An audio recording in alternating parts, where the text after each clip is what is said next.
Argentine তারকা Emiliano Martinez সম্প্রতি বাংলাদেশে এসেছিলেন। বাংলাদেশে কিছুটা সময় কাটিয়ে তিনি পাড়ি জমিয়েছিলেন পাশের দেশ ভারতে। ভারতে অবশ্য অনেকটা সময় কাটিয়েছিলেন এমিলিয়ানো মার্তিনেজ। তিনি সেখানে দর্শকদের সঙ্গে সময় কাটিয়েছেন। বাংলাদেশের চেয়ে সেখানে সময়টা হয়তো বেশি উপভোগ করেছেন এমিলিয়ানো মার্তিনেজ। 2022 বিশ্বকাপ যে এই গোলকিপার যখন ভারতে যান, সেখানে দর্শকরা মেসি মেসি বলে স্লোগান তুলেছিল। বিপুল পরিমাণ দর্শক দেখে মার্টিনেজ রীতিমতো অবাক হয়ে গিয়েছিলেন। সেই ভারতের মাটিতে মার্টিনেজ বলেছেন, মেসি ইতিহাসের সেরা প্লেয়ার।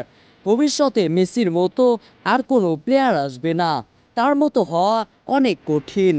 দর্শক, এমন আলোচিত খবরের ভিডিওগুলো সবার আগে পেতে এখনই সাবস্ক্রাইব করুন বিডিআরএক্স নিউজে। সেই সঙ্গে আমাদের ফেসবুক পেজটিতেও ফলো করে দিতে ভুলবেন না। কথা হবে পরবর্তী কোনো ভিডিওতে, সে পর্যন্ত ভালো থাকবেন। ধন্যবাদ।